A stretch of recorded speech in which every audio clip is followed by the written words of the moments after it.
چې کله نبی علیه الصلاة والسلام وفات شو، الله څه غمجنه ورځ ونه. چې کله نبی علیه الصلاة والسلام وفات شو، صحابه کرام وایي که نه، وایي په کومه ورځ چې نبی علیه السلام مدینې منورې ته راغی، وایي قسم په الله چې په مدینه منوره کې به دې څه شي ته کتل هغه به خوشحاله. د مدینې منورې کوڅې خوشحاله وي، د مدینې منورې بوټي خوشحاله وي. خو چې په کومه ورځ نبی علیه السلام وفات شو که نه، په مدینه منوره کې توره تیاره وه. هر شي ته به چې د کتل هغه غمجن و، چې هر څیز ته به د کتل هغه خفه و. نو نبی علیه السلام چې په کومه ورځ وفات شو، ابوبکر رضی الله عنه نبی علیه السلام چېرته لېږلی و، په اجازت باندې بار ته تللی و. د عمر رضی الله تعالی عنه دماغو بالکل کار پرېښود، کار یې پرېښودو، توره یې راواغسته او داسې کړس یې وله ورکړو، منبر ته وختو. وی خلک وایي دا منافقین، وی دا منافقین وایي چې نبی علیه السلام وفات شوی دی. وی زه دا خبره خو دې څوک وکړي؟ وی زه دې سر وم سر. وی نبی علیه الصلاة والسلام د الله ملاقات له تللی، څنګه چې موسی علیه السلام کوهي تور ته تللی و. نبی علیه السلام وفات شوی نه دی، دا وی د منافقین یو پروپاګنډه خوره کړې ده. دماغو یې کار پرېښود د عمر رضی الله تعالی عنه. علي رضی الله تعالی عنه بېهوشه شو، بس هغه بېهوشه پروت دی. عثمان رضی الله تعالی عنه چاړه شو، د جومات په یو ګوټ کې ناست دی، څوک چې ترې نه څه تپوس کوي بس ښه نه ښه نه، خبرې نشي کولی، چاړه دی، د جومات په یو ګوټ کې ناست دی. ابوبکر رضی الله تعالی عنه د بار نه راغی، صحابه کرامو نه یې تپوس وکړو، وی زما محبوب څنګه دی، زما محبوب څنګه دی؟ صحابه کرامو یې نشو ویلی. وی ولې نشي ویلی؟ وی چې سوای عمر توره رایستلې ده، عمر توره رایستلې، څوک نوم نشي اخیستی. ډاریک ورغی او د خپلې لور کوټې ته ورغی، د عایشې بیبي، چې وایي کتل په نبي علیه الصلاة والسلام باندې څادر پروت دی، دا څادر یې ته اوچت کو او په نبي علیه السلام را پرېوته او په دې تندي ښکل کو. وی طبت حیا و میته، و زما محبوبه څومره په ژوند ښکلې وې، څومره په وفات ښکلې وې، چې په ژوندانه څنګه ښکلې وې، په وفات د هغې نه ډېر ښکلې وې.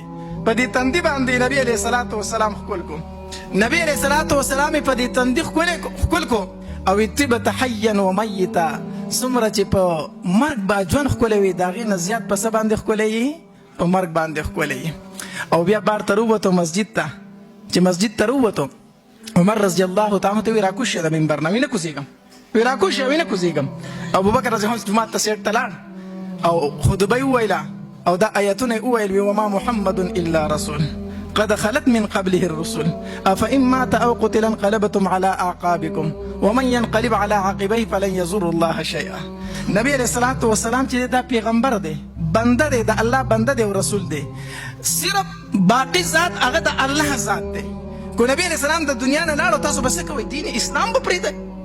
دا آیتونه یې وویلو. عمر رضی الله تعالی عنه یوازې پاتې شو، ټول خلک لاړ، چا ته کېناستو؟ ابوبکر رضی الله. عمر رضی الله عنه فرمایي، وی قسم په الله په دغه ورځ باندې وی ما د آیتونه چې واورېدم، ما چې دا نن نازل شو چېرته، وی د ذهنه مې د آیتونه وتي وو، وی ما چې دا نن نازل شو. داسې د نبی علیه الصلاة والسلام سره د صحابه کرامو څه وه؟ مینه وه، عشق و.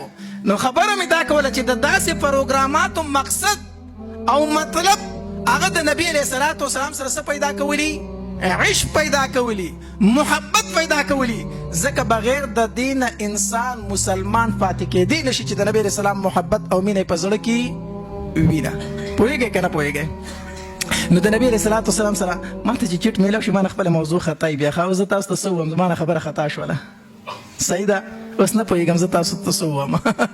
نو ما خو یو موضوع راغستې وه، خو به هر حال یو ځای باندې به ما خلاصوله، خو زما نه خپله موضوع خطا ده. نو د نبی علیه الصلاة والسلام سره عشق، مینه، محبت، دا د داسې پروګراماتو حصه ده. د نبی علیه السلام عشق او محبت په د پلار نه مخکې، د زوی نه مخکې، د قام نسب نه مخکې، چې په کم کار باندې نبی علیه السلام خفه کېږي، نسب دې خفه شي، زوی دې خفه شي، پلار دې خفه شي، خو چې نبی علیه الصلاة والسلام خفه نه شي.